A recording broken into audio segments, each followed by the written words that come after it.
नमस्कार, आप देख रहे हैं दूरदर्शन समाचार। आपके साथ मैं हूं पराक्रम सिंह शेखावत। बताएंगे आपको आज दिन भर से जुड़ी बड़ी और महत्वपूर्ण खबरें। समाचार की शुरुआत सुर्खियों के साथ। 3 देशों की यात्रा के पहले चरण में जकार्ता पहुंचने पर प्रधानमंत्री नरेंद्र मोदी का भव्य स्वागत। राष्ट्रपति ने प्रोटोकॉल तोड़कर की प्रधानमंत्री मोदी की अगवानी। इंडोनेशिया के फाइटर जेट ने प्रधानमंत्री मोदी को किया एस्कॉर्ट।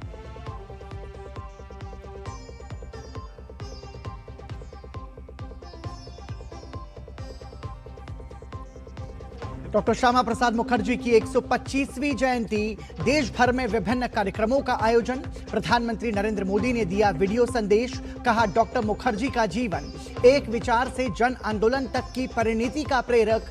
राष्ट्र प्रथम वाली सरकार में राष्ट्र नायकों को मिलता है सम्मान।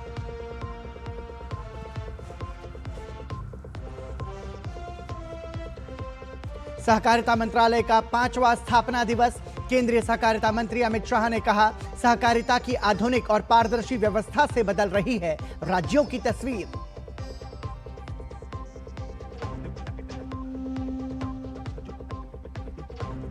श्री राम जन्मभूमि तीर्थ क्षेत्र ट्रस्ट सदस्यों की हुई बड़ी बैठक। चंपत राय और अनिल मिश्र का इस्तीफा स्वीकार। कृष्ण मोहन बने नए कार्यकारी महासचिव। 22 जुलाई को होगी अगली बैठक।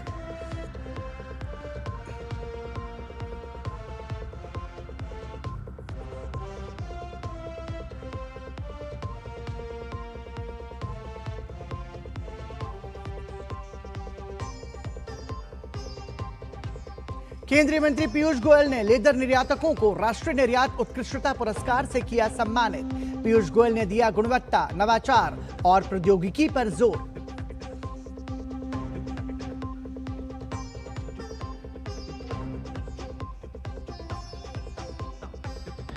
और जिम्बाब्वे दौरे के लिए भारतीय टीम की घोषणा। संजू सैमसन बाहर, प्रभसिमरन को मिला मौका। जिम्बाब्वे के खिलाफ 23 जुलाई से 3 T20 मैच की सीरीज खेलेगा भारत।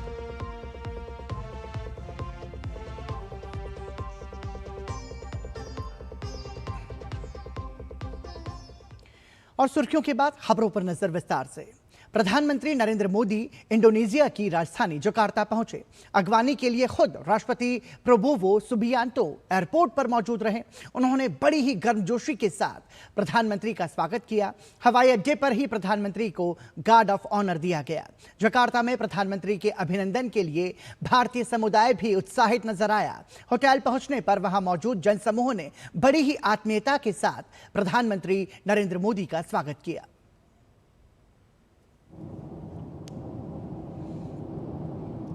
इंडोनेशिया की वायु सीमा में पहुंचते ही प्रधानमंत्री मोदी का ग्रैंड वेलकम। जेट विमानों का सुरक्षा घेरा। ये गर्मजोशी है भारत और इंडोनेशिया के द्विपक्षीय संबंधों की। 3 दिवसीय राजकीय यात्रा पर प्रधानमंत्री नरेंद्र मोदी का विशेष विमान जैसे ही राजधानी जकार्ता पहुंचा, वहां भी भव्य स्वागत की तैयारी। हवाई अड्डे पर खुद राष्ट्रपति प्रबोवो सुबियांतो ने अगवानी की। गार्ड ऑफ ऑनर, तोपों की सलामी और कला संस्कृति की मनमोहक प्रस्तुति।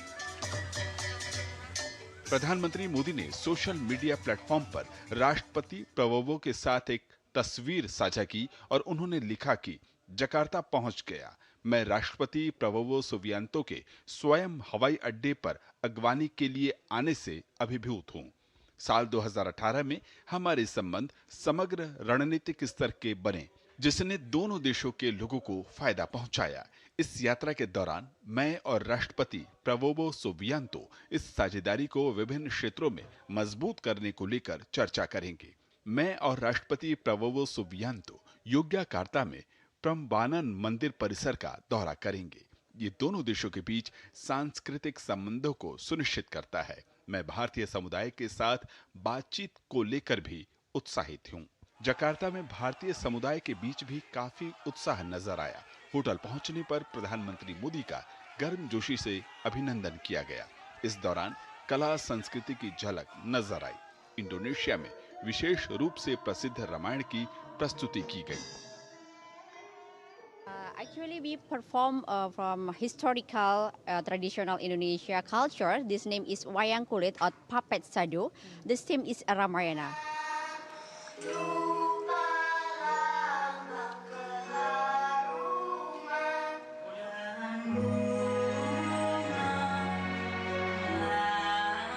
वहीं बौद्ध संस्कृति की झलक और भरतनाट्यम की प्रस्तुति। इस दौरान शिव स्तुति प्रस्तुत की गई। भरतनाट्यम का स्रोत मुख्य रूप से देवादिदेव महादेव के आनंद तांडव को माना जाता है। 2000 साल पुराना है, ये नाट्य शास्त्र में है, लिखा गया है कि शिव जी ने चिदम्बरम में नाट्य शुरू किया था, तो वही हमने दर्शाया। और बहुत ऐसा अपना एक प्राउड फीलिंग है कि अपना कल्चर हम लोग जिंदा रखते हैं। यहाँ पे इंडिया से थोड़े दूर है। क्षेत्रफल के लिहाज से हिंद प्रशांत क्षेत्र में इंडोनेशिया एक बड़ा देश है। प्रधानमंत्री मोदी की ये चौथी यात्रा है। इससे पहले उन्होंने साल 2018 में द्विपक्षीय यात्रा की थी। उसके बाद G20 शिखर सम्मेलन के लिए 2022 में और आसियान सम्मेलन के लिए 2023 में यात्रा की थी। भारत की एक्ट ईस्ट पॉलिसी और महासागर विजन की दृष्टि से इंडोनेशिया एक अहम देश है।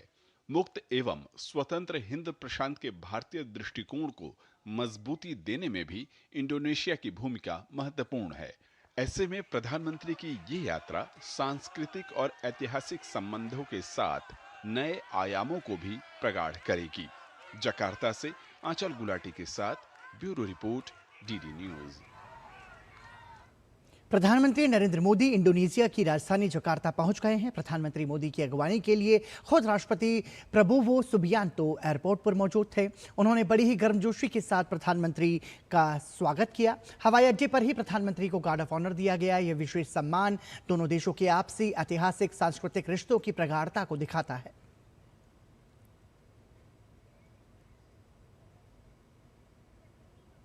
इससे पहले 3 देशों की यात्रा के पहले चरण में प्रधानमंत्री नरेंद्र मोदी का विशेष विमान जैसे ही इंडोनेशिया की वायु सीमा में पहुंचा, इंडोनेशिया के जेट विमानों ने विशेष सम्मान दिखाते हुए अगवानी की। फाइटर जेट्स द्वारा एस्कॉर्ट किया जाना किसी देश के राष्ट्राध्यक्ष को दिया जाने वाला सर्वोच्च सम्मान और सुरक्षा का प्रतीक होता है। ये दोनों देशों के बीच मजबूत रक्षा और कूटनीतिक संबंधों को दर्शाता है।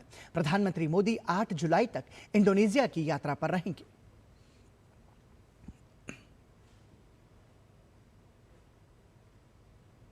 जकार्ता में प्रधानमंत्री के अभिनंदन के लिए भारतीय समुदाय भी उत्साहित नजर आया। होटल पहुंचने पर वहां मौजूद जनसमूह ने बड़ी ही आत्मीयता के साथ प्रधानमंत्री नरेंद्र मोदी का स्वागत किया।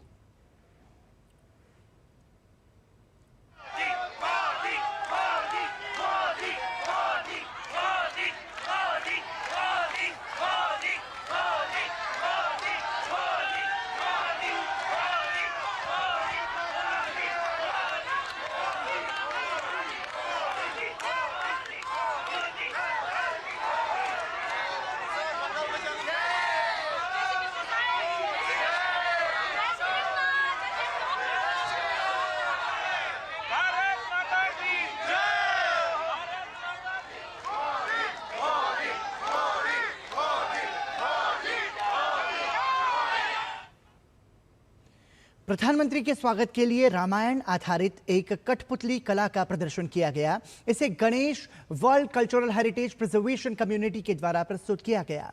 रामायण एक वायांग कुलित प्रस्तुति इंडोनेशिया के सांस्कृतिक नजरिए से भारतीय पौराणिक कथाओं को प्रदर्शित करती है।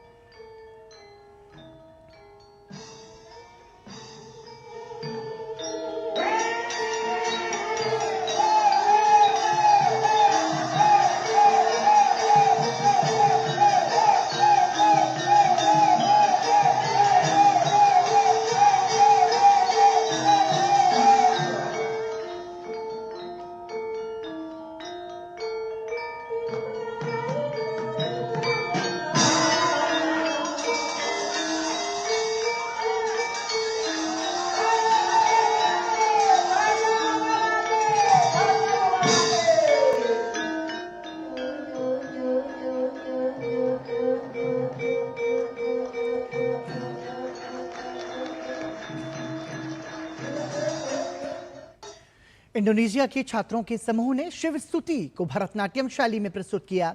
भरतनाट्यम का स्रोत मुख्य रूप से देवादिदेव महादेव के आनंद तांडव को माना जाता है।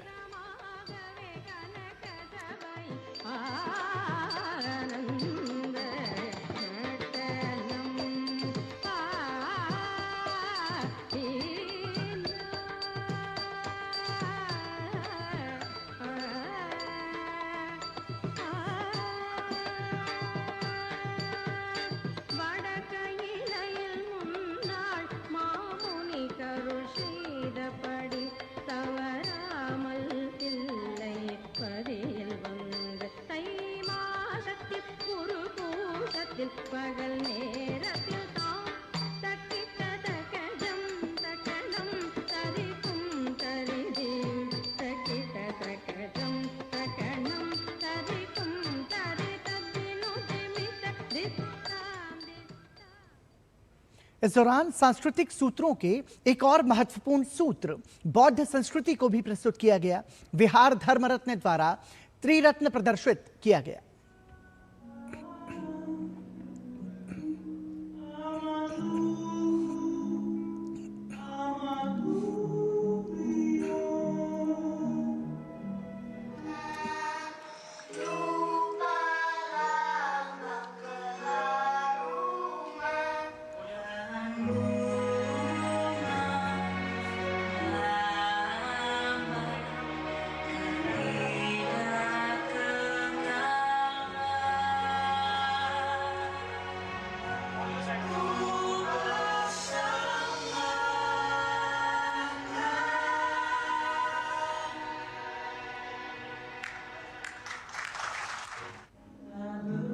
इंडोनेशिया में जिन कलाकारों ने प्रधानमंत्री नरेंद्र मोदी के आगमन पर सांस्कृतिक प्रस्तुतियां दी, उनसे बातचीत की डीडी न्यूज संवाददाता आंचल गुलाटी ने। शिव स्तुति की भरतनाट्यम प्रस्तुति को लोगों ने भारत इंडोनेशिया के बीच मजबूत सांस्कृतिक सूत्र बताया। प्रधानमंत्री इंडोनेशिया जकार्ता पहुंच चुके हैं। उनके समक्ष जिस तरह से बहुत ही खूबसूरत प्रस्तुति की गई उनके आगमन के स्वागत में, आइए सीधे समझते हैं। मैम, जिस तरह से प्रधानमंत्री के समक्ष इन सब ने प्रस्तुति की, ये प्रस्तुति जो है वो किस बात को दर्शाती है और कैसे अंकित करती है?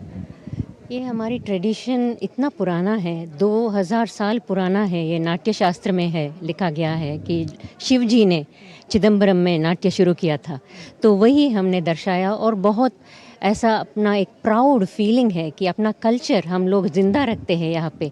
इंडिया से थोड़े दूर है, बस फिर भी एक और घर मिल गया इंडोनेशिया में, ऐसा लगता है। ये सारे जो हैं ये सब इंडोनेशिया हैं, लेकिन कहीं ना कहीं भारतीय संस्कृति से जुड़े हुए हैं। बिल्कुल, ये सारे इंडोनेशियंस हैं। और जैसे बाली हो या जावा हो, ये सारे लोग ना अपने अपने आर्ट को ज़िंदा रखते हैं। बाली में भी अपना बालिनीज डांस में महाभारत रामायण को दर्शाते हैं।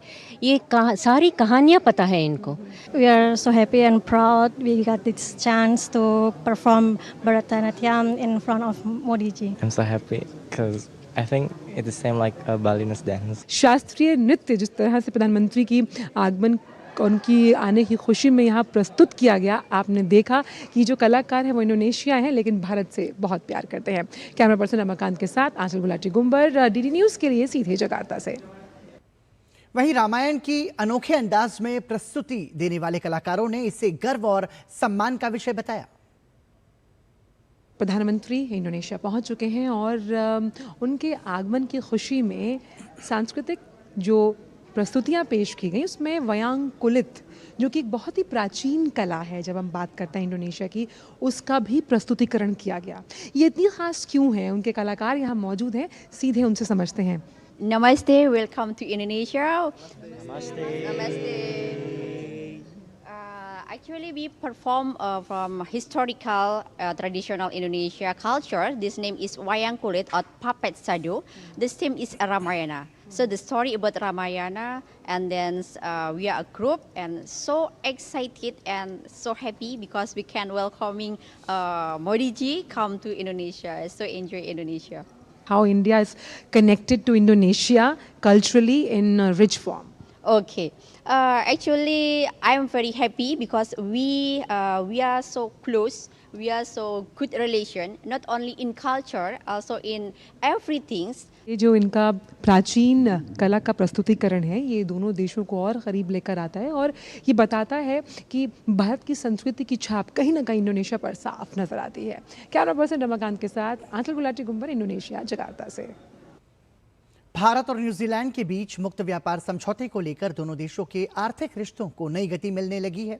न्यूजीलैंड के प्रधानमंत्री क्रिस्टोफर लक्सन ने कहा है कि समझौता पूरी तरह लागू होने से पहले ही इसके सकारात्मक परिणाम दिखाई देने लगे हैं। उन्होंने बताया कि भारत को न्यूजीलैंड के सेबों का निर्यात 63% बढ़ा है और भारत अब न्यूजीलैंड के सेबों का चौथा सबसे बड़ा बाजार बन गया है। न्यूजीलैंड के प्रधानमंत्री क्रिस्टोफर लक्सन ने कहा कि इस सप्ताह प्रधानमंत्री नरेंद्र मोदी की ऑकलैंड यात्रा दोनों देशों के संबंधों में एक नया अध्याय की शुरुआत करेगी। उन्होंने कहा कि यह केवल व्यापार बढ़ाने का समझौता नहीं बल्कि रोजगार, आय और आम लोगों की समृद्धि से जुड़ा कदम है। उनके अनुसार भारत जैसा बड़ा बाजार न्यूजीलैंड के लिए नए अवसरों के द्वार खोल रहा है।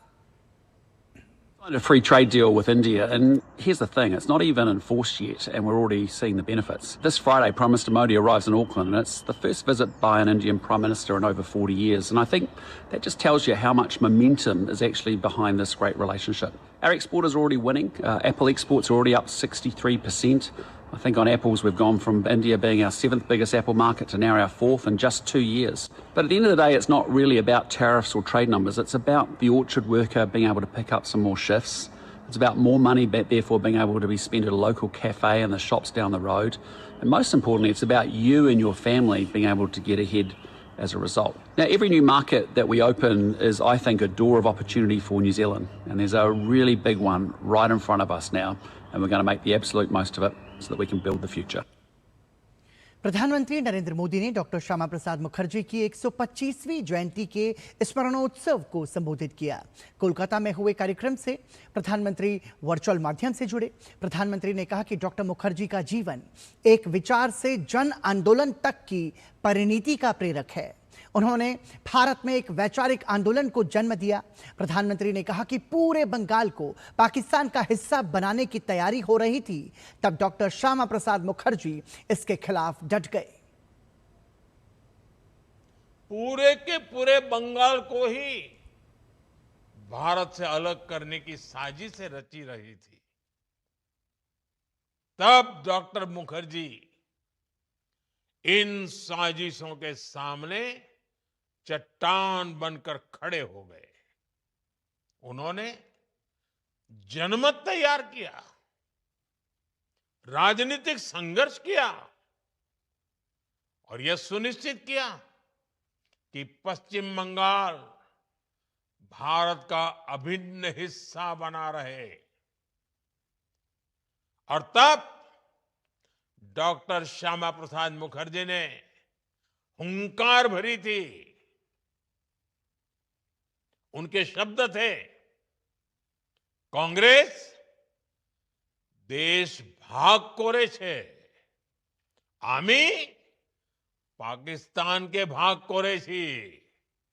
यानी कांग्रेस ने देश का बंटवारा किया और मैंने पाकिस्तान का ही बंटवारा कर दिया। मोदी ने कहा कि कभी जो भारतीय जनसंघ था वही आज भारतीय जनता पार्टी के रूप में विश्व की सबसे बड़ी लोकतांत्रिक शक्ति बनकर जनसेवा कर रहा है। प्रधानमंत्री ने कहा कि डॉक्टर श्यामा प्रसाद मुखर्जी एक भारत श्रेष्ठ भारत के लिए पूरी तरह से समर्पित थे। देश में 2 विधान, 2 प्रधान और 2 निशान नहीं चलेंगे, नहीं चलेंगे। यह केवल एक नारा नहीं था, यह समान अधिकार, समान संविधान और समान राष्ट्रीय चेतना का आह्वान था। उन्होंने अपने सिद्धांतों के लिए संघर्ष किया, जेल गए और अंततः कश्मीर के लिए अपना सर्वोच्च बलिदान दिया। आज हमारी सरकार को इस बात का गर्व है कि आर्टिकल 370 की दीवार गिराकर हमने डॉक्टर मुखर्जी का सपना पूरा किया है। भारतीय जनसंघ के संस्थापक और प्रखर राष्ट्रवादी नेता डॉक्टर श्यामा प्रसाद मुखर्जी की 125वीं जयंती आज पूरे देश में श्रद्धा और सम्मान के साथ मनाई गई। इस अवसर पर विभिन्न राज्यों में श्रद्धांजलि कार्यक्रम आयोजित किए गए। वहीं कोलकाता में केंद्रीय गृह मंत्री अमित शाह ने उनकी 125 फीट ऊंची प्रतिमा की आधारशिला रखी। देखिए एक विशेष रिपोर्ट। जनसंघ के संस्थापक भारत केसरी डॉक्टर श्यामा प्रसाद मुखर्जी की 125वीं जयंती सोमवार को देश भर में श्रद्धा और सम्मान के साथ मनाई गई। कोलकाता के इको पार्क में आयोजित विशेष स्मारक कार्यक्रम में केंद्रीय गृह एवं सहकारिता मंत्री अमित शाह ने श्यामा प्रसाद मुखर्जी की 125 फीट ऊंची प्रतिमा की आधारशिला रखी। इस दौरान उन्होंने भूमि पूजन और शिलान्यास कार्यक्रम में भी भाग लिया। कोलकाता के मिलन मेला प्रांगण में आयोजित स्मरणोत्सव मंच पर केंद्रीय गृह मंत्री अमित शाह, मुख्यमंत्री शुभेंदु अधिकारी और केंद्रीय संस्कृति एवं पर्यटन मंत्री गजेंद्र सिंह शेखावत के साथ वर्ष 1952 में डॉक्टर श्यामा प्रसाद मुखर्जी की ऐतिहासिक कश्मीर यात्रा के साथी माखन लाल सरकार भी उपस्थित रहे। गृह मंत्री ने उनके चरण स्पर्श कर आशीर्वाद भी लिया। इको पार्क में डॉक्टर श्यामा प्रसाद मुखर्जी की प्रतिमा के शिलान्यास के साथ साथ मिलन मेला के मंच से उस प्रतिमा के निर्माण की रूपरेखा पर आधारित एक ऑडियो विजुअल प्रस्तुति भी जारी की गई। इसके बाद प्रधानमंत्री नरेंद्र मोदी का वीडियो संदेश दिखाया गया। इस अवसर पर डॉक्टर श्यामा प्रसाद मुखर्जी की स्मृति में संगीत के माध्यम से श्रद्धांजलि अर्पित की गई। डॉक्टर श्यामा प्रसाद मुखर्जी के जीवन और योगदान पर आधारित एक लघु फिल्म का विमोचन भी किया गया। एक ऐसा बीज बोया भारतीय जनसंघ के रूप में जिसने भारत की सारी राष्ट्रवादी ताकतों को इकट्ठा किया और सांस्कृतिक राष्ट्रवाद की नींव डालने की काम किया। और आज उन्होंने बोया हुआ वो बीज एक वट वृक्ष बनकर पूरे भारत में फल देने का काम कर रहा है। लोकसभा अध्यक्ष ओम बिरला के नेतृत्व में संसद सदस्यों ने संविधान सदन के केंद्रीय कक्ष में आयोजित समारोह में डॉक्टर श्यामा प्रसाद मुखर्जी की जयंती पर उन्हें पुष्पांजलि अर्पित की। इस अवसर पर रक्षा मंत्री राजनाथ सिंह, शिक्षा मंत्री धर्मेंद्र प्रधान, संसदीय कार्य एवं अल्पसंख्यक कार्य मंत्री किरण रिजिजू, विधि एवं न्याय राज्य मंत्री और संसदीय कार्य राज्य मंत्री अर्जुन राम मेघवाल, सूचना एवं प्रसारण तथा संसदीय कार्य राज्य मंत्री डॉक्टर एल मुरुगन, राज्यसभा के उपसभापति हरिवंश, अनेक सांसदों, पूर्व सांसदों और अन्य गणमान्य व्यक्तियों ने भी डॉक्टर मुखर्जी के चित्र पर पुष्प अर्पित कर उन्हें श्रद्धांजलि दी। उधर भाजपा के राष्ट्रीय अध्यक्ष नितिन नवीन ने भारतीय जनसंघ के संस्थापक डॉक्टर श्यामा प्रसाद मुखर्जी की 125वीं जयंती पर जम्मू में आयोजित एक कार्यक्रम में हिस्सा लिया और उन्हें श्रद्धांजलि दी। इस मौके पर केंद्रीय मंत्री जितेंद्र सिंह सहित भाजपा के कई वरिष्ठ नेता भी मौजूद रहे। अंबाला में आयोजित एक कार्यक्रम में केंद्रीय मंत्री जेपी नड्डा ने बतौर प्रमुख अतिथि शिरकत की। इस मौके पर हरियाणा के सीएम नायब सिंह सैनी भी मौजूद रहे। विभिन्न राज्यों के मुख्यमंत्रियों और अन्य नेताओं ने भी डॉक्टर श्यामा प्रसाद मुखर्जी को नमन किया। उत्तर प्रदेश के मुख्यमंत्री योगी आदित्यनाथ ने लखनऊ में उनके चित्र पर पुष्पांजलि अर्पित की। वहीं मध्य प्रदेश के मुख्यमंत्री मोहन यादव और भाजपा प्रदेश अध्यक्ष हेमंत खंडेलवाल ने लाल घाटी चौक पर स्थित प्रतिमा पर श्रद्धांजलि दी। राजस्थान के मुख्यमंत्री भजनलाल शर्मा ने भी उन्हें पुष्पांजलि अर्पित कर उन्हें याद किया। ओडिशा के मुख्यमंत्री मोहन चरण मांझी ने भुवनेश्वर में आयोजित कार्यक्रम में भाग लेकर प्रदर्शनी का अवलोकन किया और उनके जीवन को प्रेरणादायक बताया। पश्चिम बंगाल के मुख्यमंत्री शुभेंदु अधिकारी ने उनके विद्यालय मित्रा का दौरा किया। वहीं से मुख्यमंत्री ने घोषणा की कि अगले शैक्षणिक सत्र से श्यामा प्रसाद मुखर्जी के योगदान को स्कूल के पाठ्यक्रम में शामिल किया जाएगा।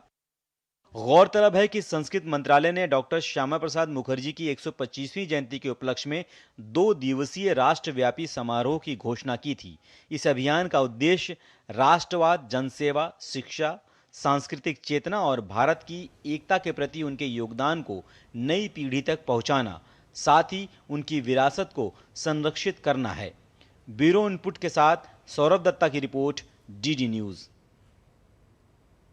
सोमवार को सहकारिता मंत्रालय के 5वें स्थापना दिवस के मौके पर एक कार्यक्रम का आयोजन किया गया। इस अवसर पर केंद्रीय गृह मंत्री अमित शाह ने नई दिल्ली के भारत मंडपम में कई महत्वपूर्ण पहलों का शिलान्यास और उद्घाटन किया।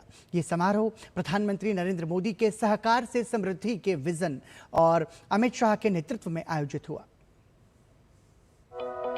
सहकारिता मंत्रालय के गठन के 5 वर्ष पूरे होने के अवसर पर नई दिल्ली में सहकार से समृद्धि कार्यक्रम का आयोजन किया गया। इस कार्यक्रम में केंद्रीय गृह एवं सहकारिता मंत्री अमित शाह, केंद्रीय पशुपालन एवं डेयरी मंत्री राजीव रंजन सिंह और राजस्थान के मुख्यमंत्री भजनलाल शर्मा शामिल हुए। इस कार्यक्रम में बोलते हुए केंद्रीय गृह एवं सहकारिता मंत्री अमित शाह ने कहा कि देश के 30 करोड़ से अधिक सहकारिता से जुड़े लोगों के वर्षों के इंतजार को प्रधानमंत्री नरेंद्र मोदी ने आज ही के दिन सहकारिता मंत्रालय का गठन कर समाप्त किया था। अमित शाह ने कहा कि आजादी के 75 वर्षों में सहकारिता क्षेत्र की उपेक्षा हुई, लेकिन पीएम मोदी ने अलग मंत्रालय बनाकर इस क्षेत्र को नई दिशा, नई ऊर्जा और विकास की नई गति प्रदान की है। मैं करोड़ों करोड़ों पशुपालक, छोटे किसान और कोऑपरेटिव से जुड़े हुए सहकार की भावना से युक्त सभी प्रकार की कोऑपरेटिव के सभी मेंबरों की ओर से सम्माननीय प्रधानमंत्री जी का आज बहुत बहुत साधुवाद और अभिनंदन करना चाहता हूं। इस अवसर पर केंद्रीय गृह एवं सहकारिता मंत्री अमित शाह ने डॉक्टर श्यामा प्रसाद मुखर्जी को याद करते हुए कहा कि अगर डॉक्टर मुखर्जी नहीं होते तो कश्मीर आज भारत का हिस्सा नहीं होता। उन्होंने कहा कि प्रधानमंत्री मोदी ने अनुच्छेद 370 हटाकर डॉक्टर मुखर्जी के सपने को साकार किया।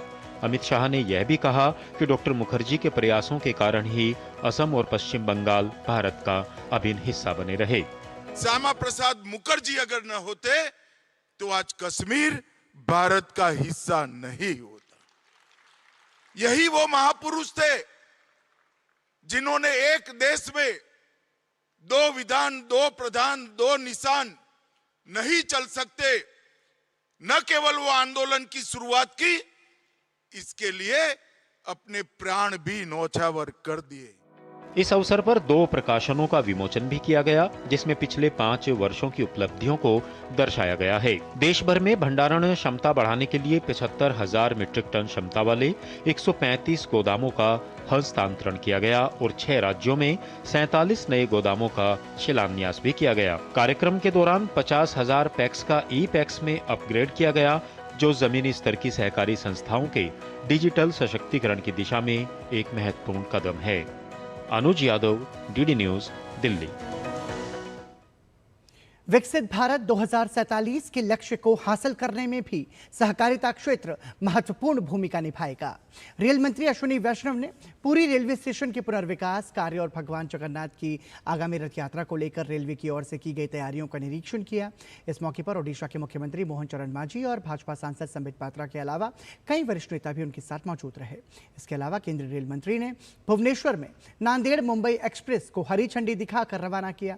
हर दिन चलने वाली इस ट्रेन से कई राज्यों के यात्रियों को बेहतर रेल कनेक्टिविटी मिलेगी। रेल मंत्री अश्विनी वैष्णव ने कहा कि सरकार गर्मियों में 15,000 से ज्यादा विशेष ट्रेनें चलाएंगी। संवाददाताओं से बात करते हुए उन्होंने कहा कि पुरी में आगामी जगन्नाथ रथ यात्रा के दौरान 300 से अधिक विशेष ट्रेनें चलाने की योजना है, ताकि श्रद्धालुओं को यात्रा में किसी तरह की परेशानी ना हो। During the last year Chhath and Durga Puja season and Diwali season, we operated about 12,000 special trains. Then during the Holi season, we operated a large number of special trains.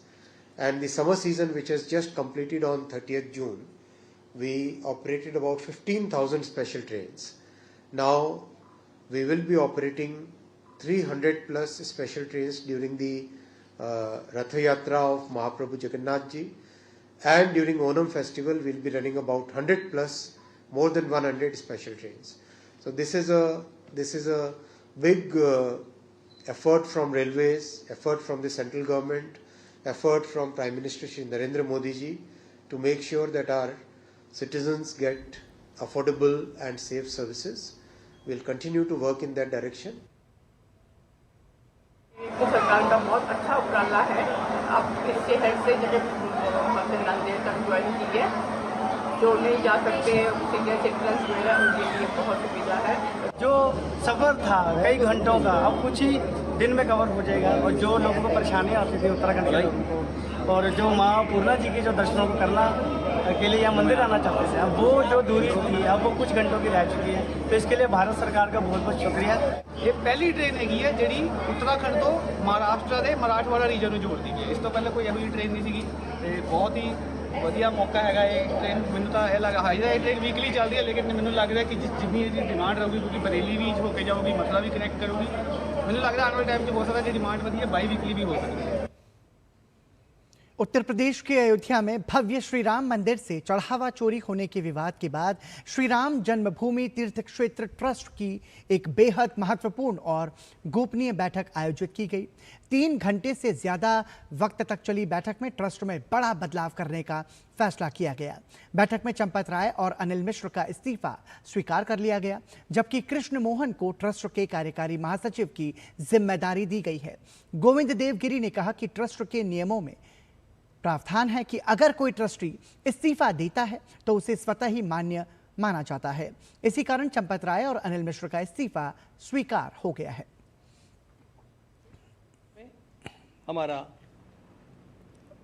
पूर्ण कोरम बड़ा अच्छा रहा। यह अत्यंत महत्वपूर्ण बैठक पूरे quorum के साथ सबको साथ लेकर के और दीर्घकाल चली और संपन्न हुई। भगवान श्री राम लला का मंदिर 500 वर्षों के अत्यंत बड़े संघर्ष के पश्चात, अनगिनत बलिदानों के पश्चात बना। इसके लिए लोगों ने अपने प्राणों की परवाह नहीं की, अपने करियर की परवाह नहीं की, परिवारों की परवाह नहीं की, और उस मंदिर के बनने के पश्चात यह जो यहाँ पर चढ़ावा चोरी का कांड हुंडी के दान पात्रों के क्षेत्र में गिनती के समय हुआ है, यह हम सब लोगों के लिए अत्यंत लज्जाजनक स्थिति है। बैठक के बाद ट्रस्ट की तरफ से बताया गया कि इस मामले में धैर्य रखना होगा और अपराधियों को कड़ी सजा मिलेगी। ट्रस्ट की जिम्मेदारी मिलने के बाद कृष्ण मोहन ने कहा कि पूरी पारदर्शिता के साथ ट्रस्ट काम करता रहेगा। साथ ही उन्होंने कहा कि चंदा चोरी मामले में जो भी दोषी होंगे उन्हें सख्त सजा जरूर मिलेगी। इस बैठक में जिसका विवरण हमारे गुरुजी ने दिया है, उसमें मुझे कार्यकारी जब तक नए महामंत्री की नियुक्ति नहीं होती है उस समय तक मुझे महामंत्री का दायित्व का निर्वहन करने की जवाबदारी मिली है। इस जवाबदारी के निर्वहन करते समय मेरी कुछ प्राथमिकताएं होंगी। पहली, इसमें जो भी दोषी हैं, इस प्रकरण में जो भी दोषी पाए जाएंगे, हमारा आग्रह रहेगा उन सभी को न्यायोचित ढंग से जो भी उनको सजा मिलनी है मिले। इसके लिए हम बहुत आग्रही रहेंगे। ट्रस्ट की तरफ से चंदे और दान का ब्यौरा भी जारी किया गया है। ट्रस्ट ने कहा है कि ट्रस्ट को निधि समर्पण अभियान और कॉर्पस दान के जरिए 3,264 करोड़ की राशि मिली। इस राशि में से 2,370 करोड़ रुपए मंदिर निर्माण और पूंजीगत व्यय में इस्तेमाल किए गए, जबकि 31 मार्च 2026 तक मंदिर में 582 करोड़ रुपए चढ़ावा प्राप्त हुआ, जिसमें से 391 करोड़ रुपए संचालन में खर्च हुए। ट्रस्ट का कहना है कि बाकी बची हुई राशि ट्रस्ट के बैंक खातों में सुरक्षित है। श्री राम मंदिर तीर्थ क्षेत्र ट्रस्ट की बैठक गोपनीय तौर पर हुई। इस बार बैठक की जगह भी बदली गई थी और मीटिंग राम मंदिर परिसर में ही आयोजित हुई। बैठक में ट्रस्ट के 14 सदस्यों में से 9 सदस्य व्यक्तिगत तौर पर शामिल हुए।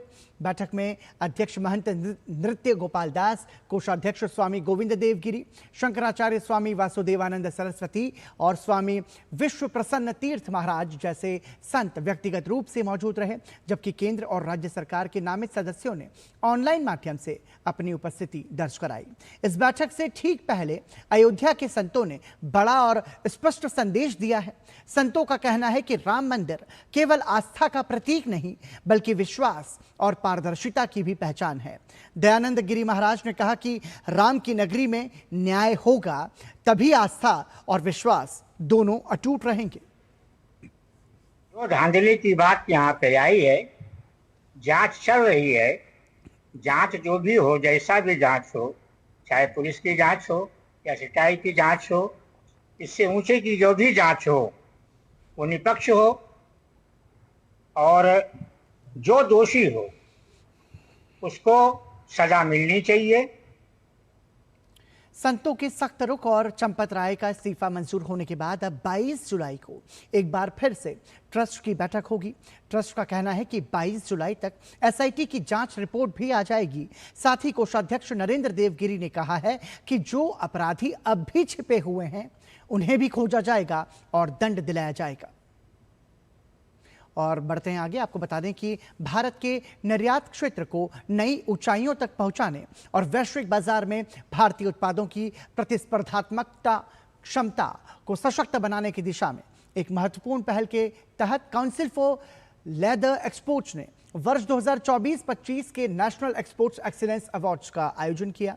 इस गरिमामय समारोह में भारत सरकार के केंद्रीय वाणिज्य और उद्योग मंत्री पीयूष गोयल मुख्य अतिथि के रूप में शामिल हुए।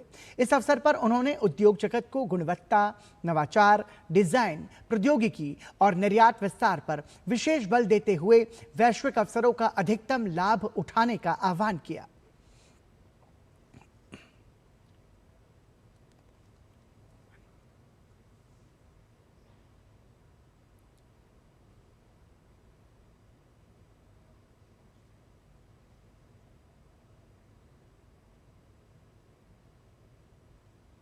उत्तर प्रदेश सरकार प्रदेश को निवेश और टेक्नोलॉजी का नया हब बनाने की दिशा में बड़ा कदम उठाने जा रही है। कैबिनेट ने उत्तर प्रदेश स्टार्टअप्स मिशन की स्थापना, उत्तर प्रदेश स्टार्टअप नीति 2026 और डेटा सेंटर नीति 2026 को मंजूरी दे दी है। सरकार का दावा है कि इससे निवेश बढ़ेगा, नए स्टार्टअप्स को प्रोत्साहन मिलेगा और युवाओं के लिए रोजगार के नए अवसर तैयार होंगे। योगी सरकार की कैबिनेट बैठक में शाहजहांपुर की जलालाबाद तहसील का नाम बदलने को भी मंजूरी दी गई। अब जलालाबाद को परशुरामपुरी के नाम से जाना जाएगा। जल्द ही सरकारी दस्तावेजों और नक्शों में परशुरामपुरी नाम शामिल किया जाएगा।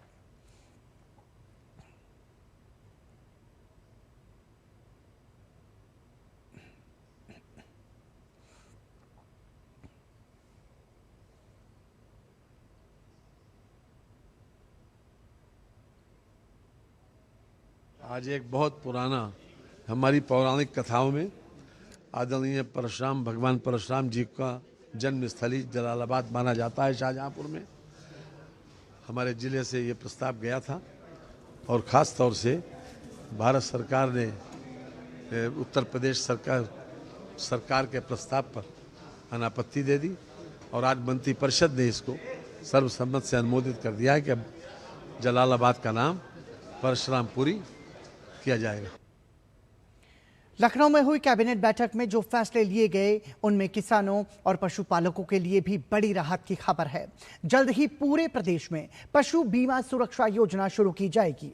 मुख्यमंत्री जोखिम प्रबंधन और पशुधन बीमा योजना को भी मंजूरी दी गई है। ये योजना सभी 75 जिलों में लागू होगी। इस योजना के तहत पशुओं की बीमारी, अपंगता या मृत्यु पर बीमा सुरक्षा मिलेगी। योजना के तहत 85% प्रीमियम सरकार भरेगी, जबकि बाकी 15% पशुपालक को वहन करना होगा।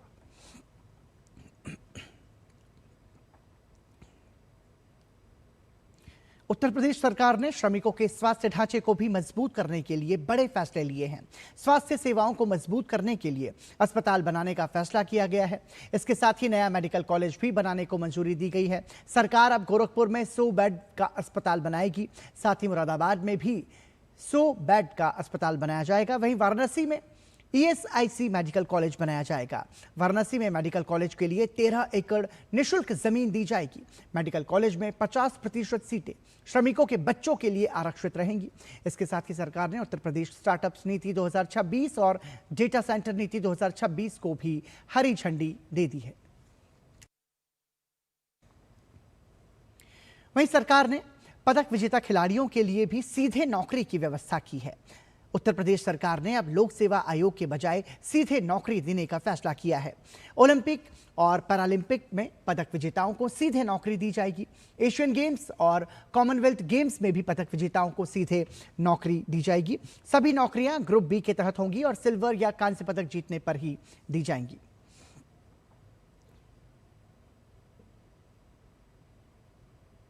उत्तर प्रदेश कैबिनेट ने प्रदेश में उच्च शिक्षा के विस्तार के लिए 3 प्राइवेट यूनिवर्सिटीज को भी मंजूरी दी है। साथ ही प्रदेश के होमगार्ड और जेल विभाग के कर्मचारियों के लिए भी बड़ा फैसला किया है। इसके साथ ही विधानसभा मार्शल के लिए भी फैसला हुआ है। प्रदेश के 69,000 होमगार्ड को 5 लाख तक का स्वास्थ्य बीमा कवर दिया जाएगा। वहीं जेल विभाग और विधानसभा मार्शल का धुलाई भत्ता 50% बढ़ाया गया है। भत्ता बढ़ाने से सरकार पर सालाना 20 करोड़ का अतिरिक्त भार पड़ेगा। इसके अलावा सरकार ने गोरखपुर नगर निगम को 80 करोड़ जबकि मुरादाबाद नगर निगम को 50 करोड़ के म्युनिसिपल बॉन्ड जारी किए जाएंगे। योगी सरकार का यह कैबिनेट फैसला राज्य में बुनियादी ढांचे, स्वास्थ्य, खेल और तकनीकी निवेश को एक नई दिशा देने वाला साबित होगा। खासतौर पर श्रमिकों के लिए, खिलाड़ियों और पशुपालकों के लिए जो फैसले लिए गए हैं वो जनता के लिए बेहद लाभकारी साबित होंगे। 22 अप्रैल 2025 को हुए पहलगाम आतंकी हमले में राष्ट्रीय जांच एजेंसी ने सप्लीमेंट्री चार्जशीट दाखिल की है। एनआईए ने पाकिस्तान में मौजूद आतंकवादी और लश्कर-ए-तैयबा चीफ हाफिज सईद के खिलाफ आरोप तय किए हैं। एनआईए का कहना है कि चार्जशीट में आरोपी पर भारत के खिलाफ युद्ध छेड़ने और सीमा पार से साजिश रचने से जुड़ी दंडात्मक धाराएं भी लगाई गई हैं। एनआईए के मुताबिक हाफिज सईद पर व्यक्तिगत रूप से और साथ ही प्रतिबंधित लश्कर-ए-तैयबा और उसके प्रॉक्सी संगठन द रेजिस्टेंस फ्रंट के मुखिया के तौर पर भी आरोप तय किए गए हैं। एनआईए ने हाफिज सईद पर भारतीय न्याय संहिता 2023 और गैर कानूनी गतिविधियां रोकथाम अधिनियम 1967 की कई धाराएं लगाई हैं। हाफिज सईद पर पाकिस्तान से पहलगाम पर हमले की साजिश रचने का आरोप है। एनआईए ने हाफिज पर भारत के खिलाफ युद्ध छेड़ने का आरोप लगाया है।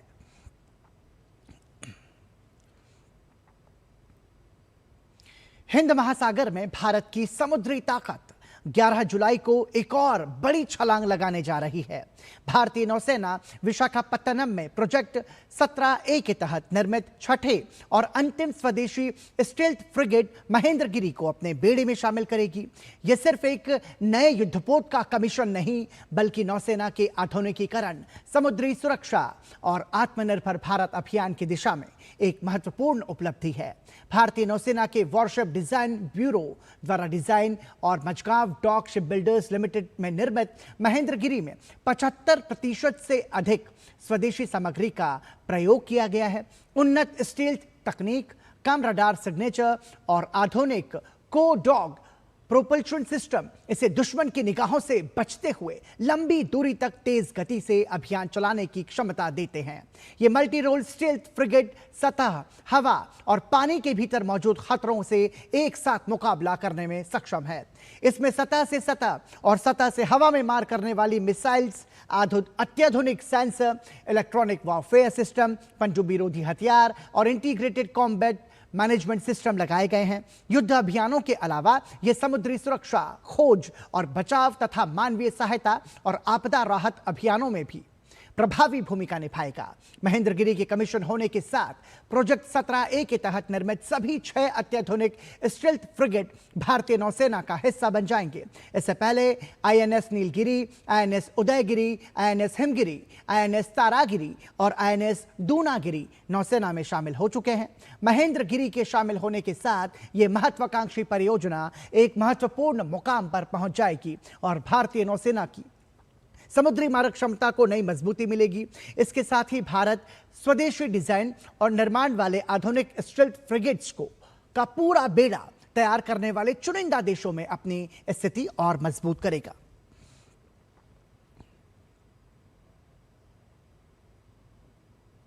जम्मू कश्मीर के किश्तवाड़ जिले में देर रात हुई भारी बारिश ने भारी तबाही मचाई है। मूसलाधार बारिश के कारण जिले के क्वार और प्रेमनगर क्षेत्रों में व्यापक नुकसान हुआ है। क्वार इलाके में चल रहे हाइड्रो पावर प्रोजेक्ट के पास भीषण भूस्खलन हुआ है, जिसकी चपेट में आने से 6 से 7 ट्रक मलबे में दब गए। राहत की बात यह रही कि इस हादसे में कोई जानी नुकसान नहीं हुआ है, यानी कि किसी की भी मौत की खबर नहीं है। लेकिन चिनाब नदी के किनारे बनी प्रोजेक्ट की सुरक्षा दीवार पानी में बह गई है।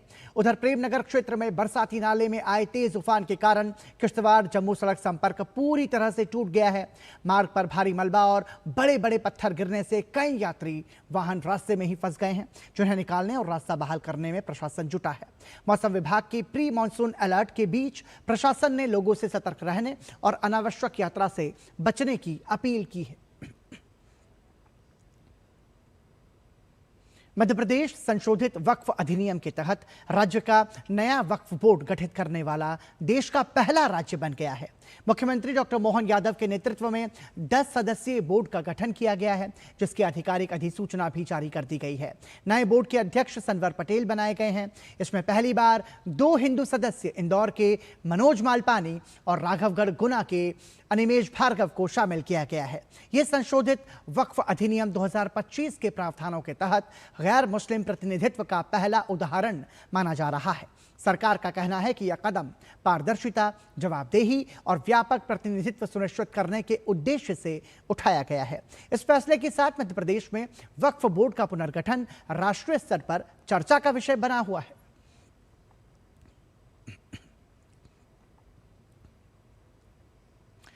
पीआईबी फैक्ट चेक ने सोशल मीडिया पर वायरल हो रहे एक भ्रामक दावे का खंडन किया है। वायरल एआई वीडियो में दावा किया जा रहा है कि 25 वर्ष से अधिक आयु के आधार कार्ड धारकों को मुफ्त स्कूटर दिए जाएंगे। पीआईबी ने स्पष्ट किया है कि प्रधानमंत्री नरेंद्र मोदी की ओर से ऐसी कोई घोषणा नहीं की गई है।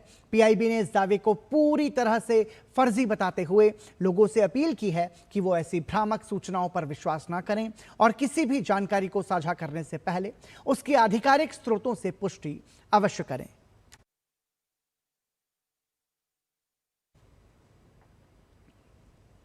केंद्रीय मंत्री एचडी कुमारस्वामी और प्रहलाद जोशी के नेतृत्व में एनडीए नेताओं ने कर्नाटक में चल रही एसआईआर प्रक्रिया में कथित अनियमितताओं को लेकर मुख्य निर्वाचन अधिकारी से शिकायत की है। साथ ही केंद्रीय चुनाव आयोग से तुरंत कार्रवाई करने की मांग भी की है। इस प्रतिनिधिमंडल में शोभा करंदलाजे, चलवादी नारायण स्वामी, आर अशोक और भाजपा के अन्य वरिष्ठ नेता भी शामिल थे।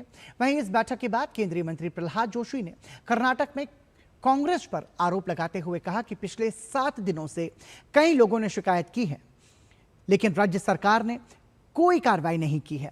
उन्होंने कहा कि यह पूरी प्रक्रिया चुनाव आयोग के दिशा निर्देशों का उल्लंघन है। Last 7 days, many people, first Vijendra, second Nikhil Kumaraswamy, third Chalwadi Narayan Swamy, all they have given complaint. But so far, state government has not initiated any action, and we have urged CEO of the commission here in Karnataka to immediately take action. First of all, on the erring officer, he has to act. They should be suspended henceforth. Second thing is, all these enumeration which has happened in last 1 week, that itself, prima facie it shows that it is illegal, it is immoral, it is against the guidelines of the Election Commission. वहीं इस बैठक पर केंद्रीय मंत्री HD Kumaraswamy ने कहा कि यह हमारी चौथी शिकायत है। हमने दस्तावेजी सबूत दिए हैं। सरकार अपने पद का गलत इस्तेमाल कर रही है। Evidences how this government misusing the office by giving direction to our officers how to behave and how to illegally actually include the names for the future they're actually interested. For that reason they have misusing the office of the government. That's why today with the documentary evidences under both our central ministers and our leaders, we have given some documents. Then we requested him give direction to the central state government to take some action against, at least if he has taken the action, then at least it will be fair enough to work these officers. सरकार ने सार्वजनिक क्षेत्र की company Cochin shipyard limited में अपनी हिस्सेदारी बेचने के लिए ऑफर फॉर सेल लाने की घोषणा की है।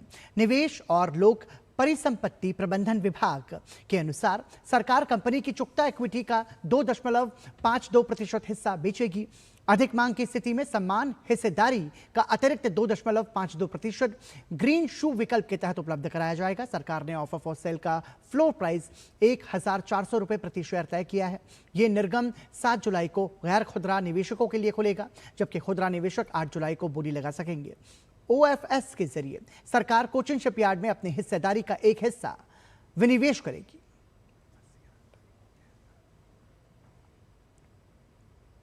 सीबीआई ने सीमा सड़क संगठन यानी बीआरओ में सरकारी धन के कथित गबन के मामले में बड़ी कार्रवाई की है। एजेंसी ने 11 राज्यों और केंद्र शासित प्रदेशों में 26 ठिकानों पर एक साथ तलाशी अभियान चलाया। यह कार्रवाई जम्मू कश्मीर, लद्दाख, दिल्ली, हरियाणा, उत्तराखंड, उत्तर प्रदेश, बिहार, महाराष्ट्र, असम, अरुणाचल प्रदेश और नागालैंड में की गई।